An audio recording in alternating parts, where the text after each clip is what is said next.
Uh,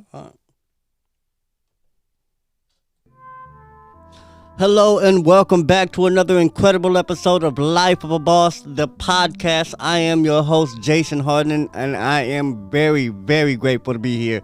Earlier this week, we had the pleasure of airing our interview with Mr. Steven Sneed, great business partner, great entrepreneur, great guy all around, community man, mentor, producer, filmmaker, and just a good guy to know and to have in your Rolodex. And we were able to get him and sit him down for an interview to tell us basically the ins and outs of transitioning from a regular 9-to-5 work life to this entrepreneurial lifestyle, and we know that it's not an easy transition for everybody, and I don't think it's an easy transition for anybody, really, because to get to that level to where what you're doing for yourself or what you're doing in regards to a personal business, to get to the part where that outweighs or at least competes or compares with what you're making in the professional world, is just challenging. To get there, it's not easy. You're going to have to really focus and really work hard, because to even get that there while you're working, it's going to be like working two jobs. So but good thing we have someone who's done it in our face to come in and speak on the leap of faith that he took from working that 9-to-5 to being a full-time entrepreneur. Now, of course, a part of his hustle and his entrepreneurship, he still has a part-time gig with the Boys and Girls Club, but even that is so aligned with what he does personally and how he does it, which means the freedom he has, the network he can tap into, the way he can tap into those networks, and just he has so much freedom with the job. The one part-time job he has left, it's like it's part of his entrepreneurship life. So that being said, catch that interview.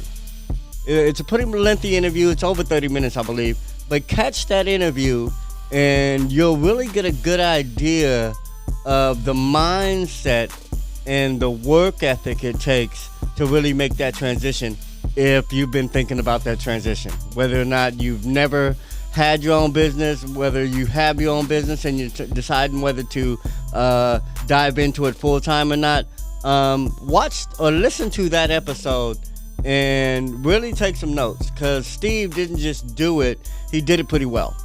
In this episode, I want to give you my top takeaways. I think I have maybe 7 here.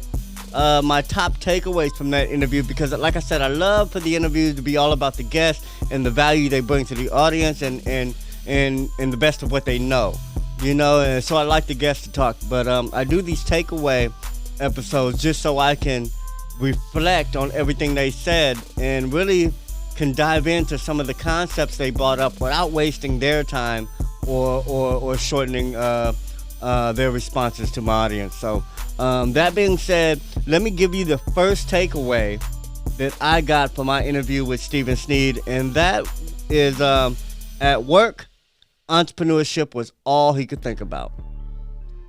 I asked him, what was that deciding factor? What kind of made you, transition? Where did it start? And that's pretty much where it started. He would say at work, he couldn't think of anything other than what he wanted to do for his business. Whether that be creating designs, whether that be shipping off products, whether that be meeting new folks or creating new events and things. And it just competed with his attention and his focus at work. And I think that was the tipping point of that transition. So for those of you who find yourself not able to think of anything but what you could be doing for yourself, and I don't mean I could be golfing right now, I could be watching Netflix, not that type of shit. I'm talking about, man, I could be investing my time into my business, I could be over there rounding up clients, I could be selling products right now. If you're thinking about anything like that, you might want to explore that transition. You know, you might want to explore how you can position yourself to make that transition. What will it take for you to leave your job? How much would you have to make outside of work? How much would you have to, where could you cut and minimize from your life to keep costs down so you can make that transition a little more easier? But yeah, start thinking about that transition if you can't find yourself thinking of anything other than working for yourself and starting your own business or building your own business. So that was the first thing that stood out. Is he couldn't think of anything else at work. And I know the feeling well, because I remember when I'd be at security, I used to do security guarding, that don't even make a sense. I used to be a security guard, and I used to I hated the job because it was so mundane, it was whatever, but I used to love it because it gave me the freedom to think. I was almost just a body for most of those security positions, so they didn't care about my mind. You know, I didn't have to focus on work. I didn't have to perform any problem solving. I just pretty much had to stand or sit somewhere. You know, and the benefits of just having to stand and sit somewhere is that your brain can go free.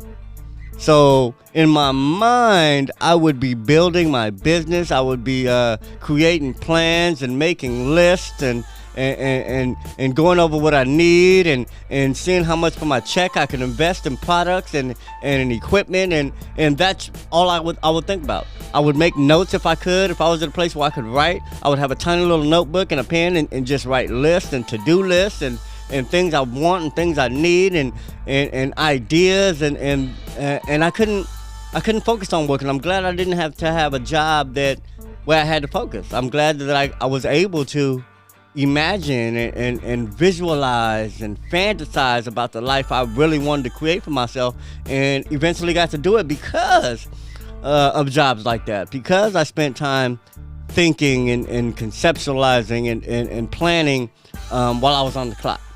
So yeah, if you find yourself not being able to think of nothing else, man, think about that transition. Anyway, the next point is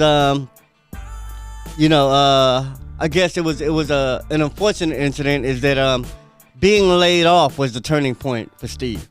You know, and I think that's a great thing, and it takes me back to the episode I did about profiting from your problems, or turning problems into income, or turning problems into something positive. You know, because within every tragedy, within every negative moment, there are some hell of a silver lining. You know, there's some silver linings that are better than anything you could imagine going into this negative situation. Like, you can literally come out of situations 10, 20, 30, 100 times better than going into them if you see the situation correctly and really capitalize off what you learned and what you've experienced. All right, so the one thing that really stood out is that Steve, when he got laid off, though that wasn't the last time he worked, it was the first time he was forced to make something happen, you know?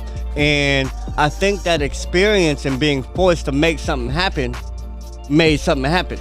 And, you know, and making something happen gave him the confidence eventually to know that he could make it happen, you know? So even after he went back to work, he understood that if he had to, he could survive without it. He knew how to get money. He knew how to use his time to build or to create product to go get money with, and he knew how to tap into his folks that he worked with, and you know, just capitalize off everything that he does outside of work. And I think that's great because, like I said, the way he responded to losing his job, and even with that laid off period, he created a documentary film.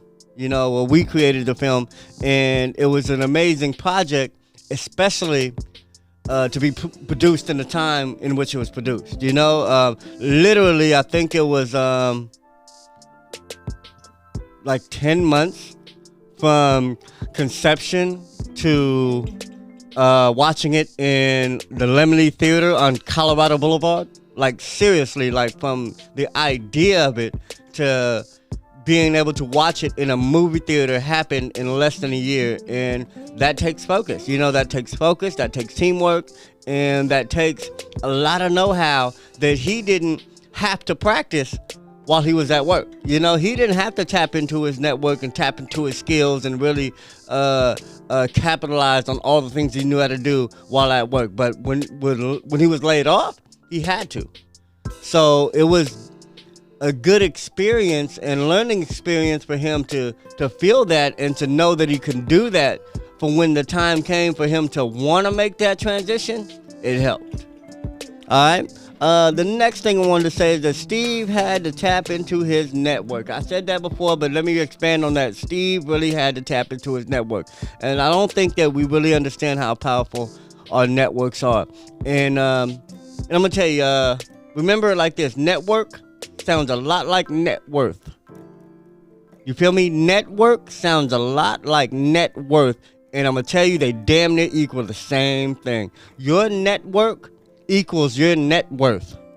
If you hang around 5 millionaires and successful business owners and entrepreneurs and heavy hitters, you have a very strong network, because your network is not just what you have, it's the accumulation of an average of the closest people you hang with. That's what they say. They say your net worth is the average of the total net worth of you and your 5 closest friends. That's what they say. So if you got 5 6-figure earners in your network, your close network, then you pretty much, your net worth is damn near 6 figures. You know what I'm saying? Even if you got a minimum wage job, really, literally, your net worth is still up there, because everybody that you have access to has it. Anybody you can tap into, anybody you need something from is right there with it. So literally, that becomes your net worth. And I think that we underestimate our network, and we underestimate their value, and we don't really strive to build them as intentionally as we should. We should work on creating and building a great network. And I'm gonna tell you how it worked for Steve, because when Steve decided to take on his own journey of entrepreneurship, he was able to tap into everybody he still worked with, everybody who still liked him, parents, teachers, staff, administrators. He was able to tap into everybody who had value that was still in his network, because they were still in his network. They still liked him. They still cared about him, still wanted to mess with him, still wanted to deal with him, still wanted to work with him. So when he had products, he offered it to him. When he had services, he offered it to him. When he had questions and comments and he needed help, he went to his network. He asked people to be on his interview. He asked people for donations for the film. He asked people to buy a shirt. He asked people what they wanted to do with their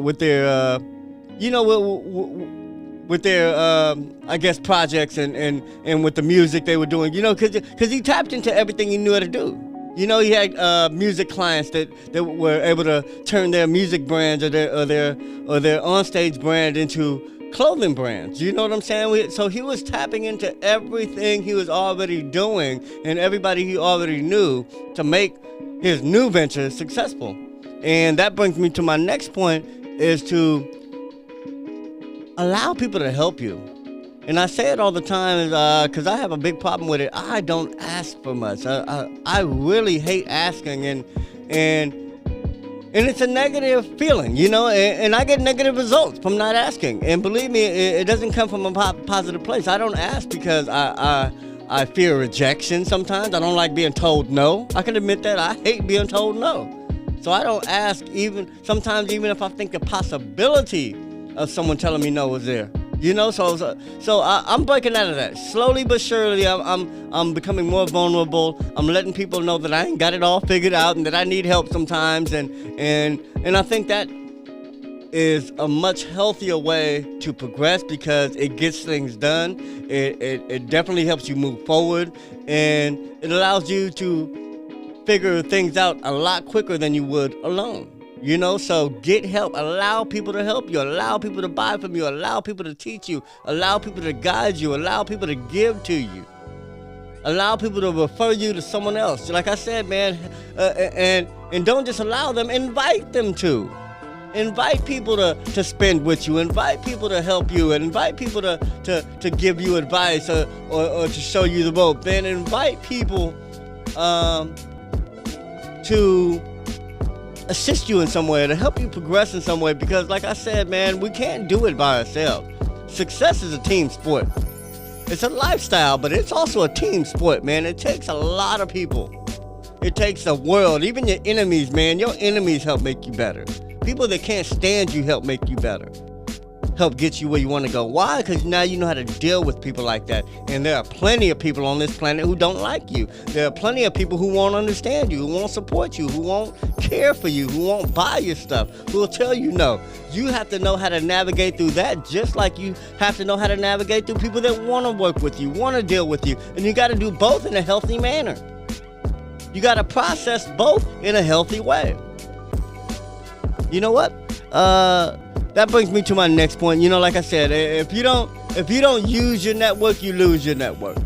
You know what I'm saying? When people give you their card and say, call me, you know what? Call them. You know what? Call them. And if you don't know what to call them for, you ask them. You know, if you have no idea, like, man, the city councilman just gave me his number and said, call him, you know? If you have no idea what to talk to him about, ask him. Like, man, so you got me on the phone, man, what could I be doing? Well, how can we help each other? What should I be doing? You know, I do this, and that. What should I be doing? How can I get better? How can I get whatever it is that I want? And let people know what you want. You know, people that you're really tapping into, man, let them be honest, be candid, be transparent. Let them know what you're really trying to accomplish. Don't have people on your team and you just basically have that hidden agenda. You know what I'm saying? You have ulterior motives. You want them for something, but you're not really letting them know why you want them around. Man, tell people. Tell people, man, there's nothing you can do better than me than to tell me what the hell you want as soon as I meet you. The first thing out your mouth better be what you want. I will respect you forever if you come at me like that. But if you dance around, you ask me a bunch of silly questions, and you're dancing around the bush, and you're being vague, and you're making me damn near beg you to tell me what the fuck you want, man, I'm not playing that game. And I'll make sure to play stupid, and I'll make sure I don't give you what the hell you want. Because I don't play that game. But if you tell me exactly like, hey, Jay, I need $500, and this is why, man, I'll hear you out. I might not got $1 for you, but I'll hear you out. But if you ain't coming at me correct, man, or honest or candid or directly, man, I can't even hear you out. And that's why when you need something from people, you ask them and you let them know. And you let them know why. Let them know what you need, and you let them know what you're trying to accomplish with it. And you'll get a lot of things done. Like I said, man, tap into your network and you'll get a lot done. My next point is even while you're working, you have to invest in yourself. Even when you have a great job. I say even if you're top executive, CEO, whatever, man, I hope you're investing some of that paycheck into yourself, into your own business, into your interests, into your passion, into your hobby, into something that you love to do outside of that position, because you never know when you'll have to fall back on it. You know, you'll never know. Like I said, people like usually avoid being entrepreneurs and prefer being an employee for the security. But I'm gonna tell you one thing: there is no such thing as security. And if nothing taught you that better, if nothing taught you that better than the pandemic, I don't understand. You know, because the pandemic showed you that it didn't matter what you did, it didn't matter who you were, it didn't matter what you were good at. If that shit wasn't an essential job, you damn near lost your job. You know what I'm saying? It didn't matter if that wasn't somebody that provides food or health services to somebody, you lost your job. Meaning I don't care how secure you thought you was, you lost your job. And you had to run it out of unemployment. And To be honest, that left a lot of people, though a lot of people did get paid more on unemployment than they would have working, what it did was made them lose sight of where their next paycheck was coming from outside of that unemployment. You know, when they had no idea when that was going to stop. So it just left people so insecure. Everybody who thought they had all that security, man, it left them insecure. They didn't know what was going to happen next. They didn't know when EDD was going to run out. They didn't know about PPP and when that was going to run out, or if they was even going to qualify. They didn't have anything that made them feel secure. You know what I'm saying? And some that really felt secure and was spending up all their money like the shit was going to keep coming, they messed up too. You know what I'm saying? So you always have to invest in yourself. I don't care what, man, I used to work with the city, and I used to have employees that made more money than me because I was working through a program. It was like an experienced hands-on program, and I was working with real city employees, and they had real city salaries and benefits and all that, and some of them were younger than me, you know, and I used to ask them, like, man, what do you do with your money? You know, because I was there making like a little punk ass, maybe $600 a week or so. Maybe even less than that, you know, maybe 600 every 2 weeks. It was, like I said, part-time, temporary work. And like I said, with my little $600, I'd flip the shit out of it. You know, I was still a full-fledged entrepreneur when I was working this job, so there was nothing that I couldn't do with the $600 because I had other money coming in, and then the $600 covered other projects, expenses, and it was like a bonus, you know?